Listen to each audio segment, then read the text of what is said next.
News plus തുടരുകയാണ്. ഇതാണ് ഞങ്ങളുടെ ലാലേട്ടൻ എന്ന് പ്രേക്ഷകരെ കൊണ്ട് പറയിക്കുകയാണ് ഒരു പടം. തുടരും. കുടുംബ പ്രേക്ഷകർ തിയേറ്ററുകളിലേക്ക് കുത്തിയൊഴുകിയെത്തുന്നു എന്നുള്ളത് മലയാള സിനിമാ ലോകത്തിന്, സിനിമാ പ്രേമികൾക്ക് നൽകുന്ന സന്തോഷം ചില്ലറയല്ല. ന്യൂസ് പ്ലസിലെ അടുത്ത വിഷയം ഇതാണ്, തുടരുന്ന ലാലിസം.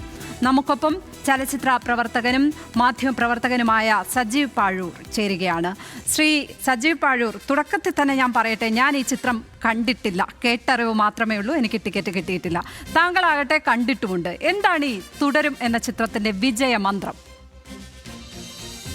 തുടരും എന്ന ചിത്രത്തിന്റെ വിജയമന്ത്രം കൃത്യമായിട്ട് ഒരു മോഹൻലാൽ എന്ന് പറയുന്ന മലയാളികൾക്ക് ഏറ്റവും ഇഷ്ടപ്പെട്ട ഒരു ഇമേജുകളിലൊന്നിനെ ഏറ്റവും മനോഹരമായിട്ട് തരുൺ പ്രസന്റ് ചെയ്തിരിക്കുന്നു. അത് അതിന്റെ കൊമേഴ്സ്യൽ പെർസ്പെക്റ്റീവിൽ ഏറ്റവും മനോഹരമായി പ്രസന്റ് ചെയ്തിരിക്കുന്നുള്ളത് തന്നെയാണ് ആളുകൾ ആ പടത്തിനെ എത്ര വേഗത്തിൽ, വളരെ വേഗത്തിൽ സ്വീകരിക്കപ്പെടുന്നതിന്റെ ഒരു കാരണമായിട്ടാണ് എനിക്ക് തോന്നുന്നത്. മാത്രമല്ല, അതിലൊരു നമുക്ക് കുറെ നാളായി പലരും, ഇപ്പൊ മോഹൻലാൽ എന്ന് പറയുന്ന ഒരു ആക്ടർ ഇവിടെ തന്നെ ഉണ്ടല്ലോ, എപ്പോഴും ഇവിടെ തന്നെ ഉണ്ട്. ഈ കഴിഞ്ഞ 40-48 വർഷമായിട്ട് അദ്ദേഹം ഒരിടത്തും പോകുന്നു, എല്ലാ ഈ സിനിമയിൽ തന്നെ, മുഴുവൻ സമയം സിനിമയിൽ തന്നെ നമുക്ക് കാണാൻ പറ്റും. പക്ഷെ എവിടെ നമുക്ക് കുറച്ച് മിസ് ചെയ്യുന്ന നമ്മൾ പലപ്പോഴും നമുക്ക് തോന്നുന്നതിന്റെ ഒരു കാരണം, അദ്ദേഹത്തിന് കുറെ നല്ല കഥാപാത്രങ്ങളായിരിക്കും നമുക്ക് മിസ് ചെയ്ത് പോയിട്ടുണ്ടാവുക. ആ മിസ്സിങ്ങിന്റെ പരിഹാരം കണ്ടപ്പോൾ അതിന്റെ ഒരു ആവേശം ആളുകൾ അത് അതിഭീകരമായി ഏറ്റെടുക്കുന്നതിന്റെ ഒരു ഭംഗിയാണ് ഇപ്പൊ കണ്ടുകൊണ്ടിരിക്കുന്നത് എനിക്ക് തോന്നുന്നു. അതിന്റെ ഒരു മറുപടി എന്ന് നമുക്ക് പറയാൻ പറ്റുമോ? ഈ നമ്മുടെ മോഹൻലാൽ എവിടെ എവിടെ എന്ന് സ്ക്രീനിൽ നോക്കി പ്രേക്ഷകർ ചോദിക്കുന്ന ഒരു അവസ്ഥയുണ്ടായിരുന്നു. ശരിയാണ്, അടുത്തിറങ്ങിയ പല ചിത്രങ്ങളും ആ വിധത്തിലൊക്കെ വലിയ തോതിൽ വിമർശിക്കപ്പെട്ടിട്ടുമുണ്ട്. അപ്പോൾ ഇതാണ് ഞങ്ങളുടെ മോഹൻലാൽ എന്ന് പറയാൻ പറ്റുന്ന കുറേ ഫാക്ടേഴ്സ് അതിനകത്ത് ഉണ്ട് എന്നാണ് ഞാൻ മനസ്സിലാക്കുന്നത്. ഞാൻ നിരൂപണങ്ങൾ മാത്രമാണ് കേട്ടോ കേട്ടിരിക്കുന്നത്, അഭിപ്രായങ്ങൾ മാത്രം. അങ്ങനെയാണോ അത്?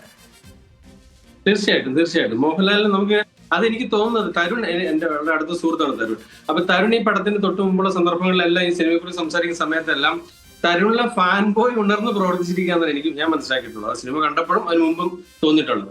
കാരണം വെച്ചാൽ നമുക്ക് എത്ര വർഷം, ഞാൻ ഇത് പറയുന്നത് മഞ്ഞുരുഞ്ഞപ്പോൾ മുതൽ ഇത്രയും കാലമായിട്ട് ആ ആക്ടറുടെ ബ്രില്യൻസിന്റെ പല എലമെന്റ്സ്, പല ഫാക്ടേഴ്സ് നമ്മൾ കണ്ടു പോയിക്കൊണ്ടിരിക്കുക.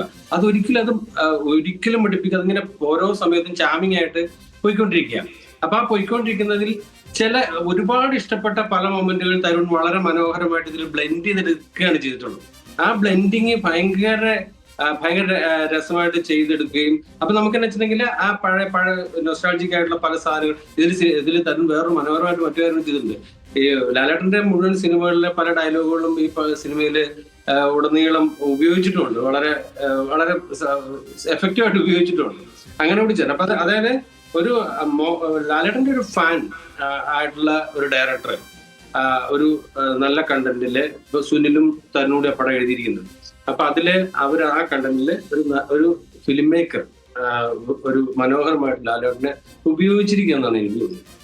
ഈ പറഞ്ഞ ഭയങ്കര കുറച്ച് കുസൃതികളൊക്കെയുള്ള, നിസ്സഹായത ഉള്ള, അങ്ങനെയൊക്കെ കരയൊക്കെ ചെയ്യുന്ന മോഹൻലാൽ, പിന്നെ നമ്മുടെ ആ തമ്പുരാൻ സിനിമകൾ, 6-ാം തമ്പുരാനൊക്കെ ശേഷമുള്ള കുറച്ച് വീര്യമുള്ള, ആണത്തമുള്ള മോഹൻലാൽ, ഇതിന്റെ ഒരു കൃത്യമായ ബ്ലെൻഡ് അങ്ങനെയാണോ?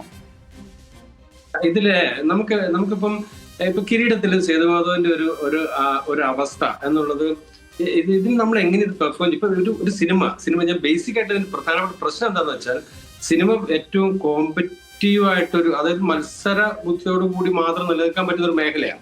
ഇവിടെ സർവൈവ് ചെയ്ത് പോകാന്നുള്ളത് തന്നെ വളരെ നല്ല അത് അത്രമേ ടാലന്റഡ് ആയിട്ട് സർവൈവ് ചെയ്ത് പോകാൻ പറ്റുള്ളൂ. ഇപ്പൊ ഒരു 48 വർഷം, ഇപ്പൊ മമ്മൂക്കയായാലും ശരി, ലാലേട്ടനായാലും ശരി, ഇത്രയും വർഷം അവരിവിടെ വെറുതെ മറ്റു ഒരുപാട് ആ കാലഘട്ടത്തിൽ വന്ന ഒരുപാട് പേര് ഇപ്പോഴും സിനിമയെ സജീവമായിട്ട് തുടരുന്നുണ്ടാവും. പക്ഷെ ഇവരങ്ങനെയല്ല.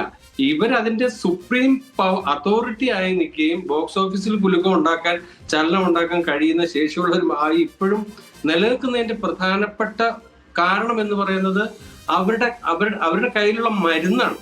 അത് ഓരോ സമയത്ത് വീഞ്ഞു പോലെയാ, പഴകുന്നോർ അത് മുറുകി വരും എന്ന് പറയുന്ന പോലെ അതിങ്ങനെ ഇനി എടുക്കാനുണ്ട്. അപ്പൊ അത് എടുക്കണം എന്നുള്ള പ്രേക്ഷകന്റെ ആഗ്രഹത്തിന് കിട്ടുന്ന സന്തോഷം, അതാണ് തുടരും. ഈ കണ്ണുകൊണ്ട് അഭിനയിക്കുന്ന മോഹൻലാൽ, അല്ലെങ്കിൽ കൈവിരൽ തുമ്പിൽ വരെ അഭിനയം കാഴ്ചവെക്കാൻ പറ്റുന്ന മോഹൻലാൽ, ഇങ്ങനെയൊക്കെ ആരാധകർ, ഫാൻസ് എപ്പോഴും പറയാറുള്ള കാര്യമാണ്. അതൊക്കെ കൃത്യമായി കൊണ്ടുവരാൻ പറ്റി എന്നുള്ളതും ആണ് അവർ ഈ സിനിമ കണ്ടിട്ട് പറയുന്നത്. അങ്ങനെയാണ്. അതെ അതെന്താ വെച്ചാലേ ഞാൻ ഇതിനകത്ത് പലപ്പോഴും നമുക്ക് ആ സിനിമ വളരെ രസകരമായിട്ട് തിയേറ്ററിൽ പ്രത്യേക തിയേറ്ററിൽ ആസ്വദിക്കേണ്ട സിനിമയാണ്. ഒരു വേറെ ചെറിയ സ്ക്രീനിൽ കാണേണ്ടതല്ല, വലിയ സ്ക്രീനിൽ കാണേണ്ട സിനിമയാണ്. മാത്രമല്ല ഒരുപാട് സ്പോയിലേഴ്സ് ഉള്ള ഒരു സിനിമയാണ്. നമ്മളുടെ ഒരു സ്ലിപ്പ് പോലും ചിലപ്പോൾ ഒരു പക്ഷേ സിനിമയുടെ മറ്റൊരാളുടെ ആസ്വാദനത്തിന് ബാധിക്കരുന്നുള്ള ശ്രദ്ധയോടുകൂടി ഞാൻ സംസാരിക്കും. പക്ഷെ എങ്കിൽ പോലും നമുക്ക് ഇതാണ് ഞാൻ ആദ്യം പറഞ്ഞത്. ഇപ്പം അങ്ങനെ വല്ലതും ഉണ്ടായ ഞാനായിരിക്കും ആദ്യം ഇടപെടുക, കാരണം ഞാൻ കണ്ടിട്ടില്ല. അതെ അതെ. ഇപ്പൊ നമുക്കിപ്പോ ചിത്രം പോലത്തെ ഒരു സിനിമയിൽ ലാലേട്ടനെ എത്രയോ രസകരമായ മുഹൂർത്തങ്ങൾ നമ്മൾ റിപ്പീറ്റ് ആയിട്ട് കാണുന്നുണ്ട്. അല്ല എന്നുണ്ടെന്നുണ്ടെങ്കിൽ ഏതെല്ലാം സിനിമകൾ, ഇപ്പൊ സൽമാൻ സമാധാനായാലും എത്രയോ സിനിമകളിൽ നാടോടിക്കാറ്റായാലും എല്ലാത്തിലും നമ്മൾ വളരെ വ്യത്യസ്തമായ നല്ല ഫണ്ട് ചെയ്ത് നല്ല വളരെ മനോഹരമായ നമുക്ക് റിപ്പീറ്റ് വാല്യൂ ഉള്ള ഫണ്ടുകൾ കണ്ടിട്ടുള്ള അല്ലെങ്കിൽ ലൈഫ് മൊമെന്റ്സ് സെർവ് ചെയ്തിട്ടുള്ള ഒരു ആക്ടർ അല്ലേ ലാലേട്ടൻ എന്ന് പറയുന്നത്. അപ്പൊ അതിന്റെ അത്തരം ശീലങ്ങൾ നമുക്ക് കാണാൻ പറ്റുന്നു, അല്ലെങ്കിൽ അതിനെ നമുക്ക് ഓർത്തെടുക്കാനായിട്ട് പറ്റുന്നു. അതിന്റെ ആ ഒരു രസം, ആ ഒരു ചാർജ് അത് കിട്ടും. പിന്നെ ഈ മോഹൻലാൽ ശോഭന കോംബോയുടെ ആ കെമിസ്ട്രിയുടെ ഒരു നൊസ്റ്റവും നമ്മുടെ ഒക്കെ മനസ്സിലുണ്ട്. അതുണ്ട്. അതെന്താ വെച്ചാൽ ഞാൻ എപ്പോഴും പറയുന്നത് ഒരു മേക്കർ ഫിലിം മേക്കിംഗ് ആണ്. സിനിമ ഉണ്ടാക്കിയെടുക്കുക എന്നുള്ളത് തന്നെയാണ്, അല്ലാണ്ട് ഒരു സ്ക്രിപ്റ്റിന്റെ അഡാപ്റ്റേഷനോ അല്ലെന്നുണ്ടെങ്കിൽ നമ്മളത് അതേപടി ഏതെങ്കിലും കിട്ടുന്ന അതേപടി ചെയ്യല്.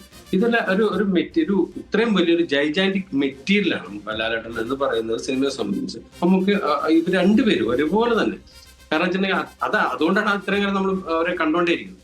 അപ്പൊ അവരെ കിട്ടിക്കഴിഞ്ഞപ്പോൾ അപ്പൊ ലാലേട്ടനെ കിട്ടിയതിന് ശേഷം തരുൺ അതിനെ എങ്ങനെ മോൾഡ് ചെയ്തെടുത്തു, അതിലെ എന്താണോ നമുക്ക് ഇഷ്ടമുള്ള എലമെന്റുകൾ. ഇപ്പൊ എനിക്ക് ഇഷ്ടമുള്ള എലമെന്റുകളാണ് ഇപ്പൊ ആ പടത്തിൽ ഞാൻ കണ്ടത്. അതാണ് എനിക്കത് റിലേറ്റ് ചെയ്യാൻ കാരണം എന്റെ വിശ്വാസം. ഇപ്പൊ തരുൺ അതിനെ എനിക്ക് എടുത്തിട്ടുണ്ടാവും.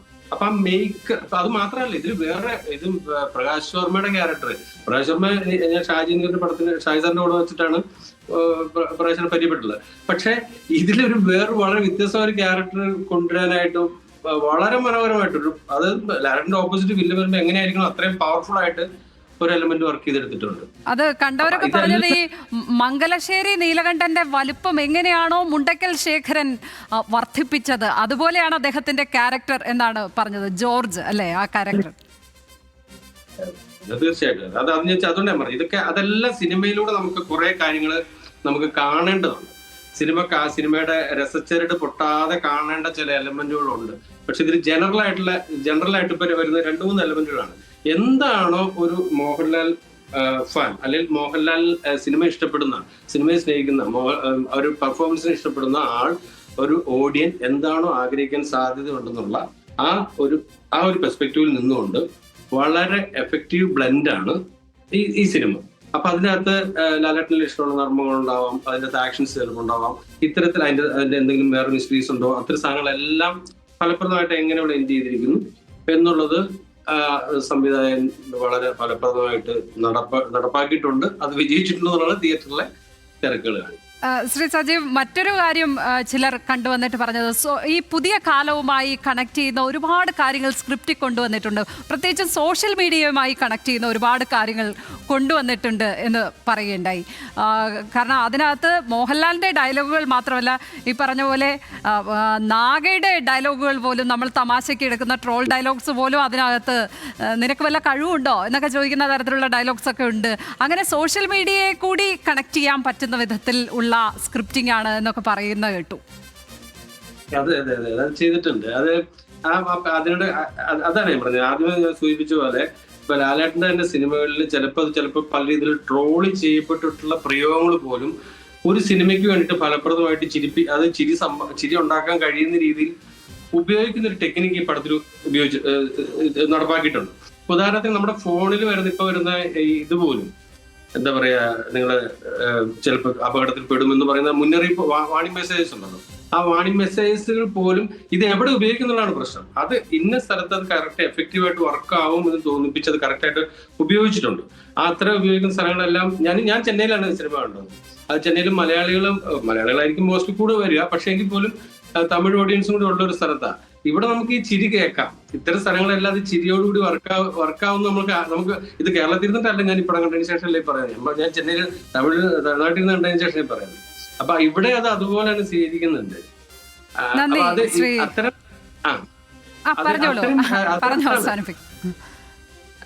അതിലാണ് ഈ രസം കിടക്കുന്നത്. അപ്പൊ പലതും എന്താണെന്ന് വെച്ചിട്ടുണ്ടെങ്കിൽ അതൊന്നും പറയല്ല.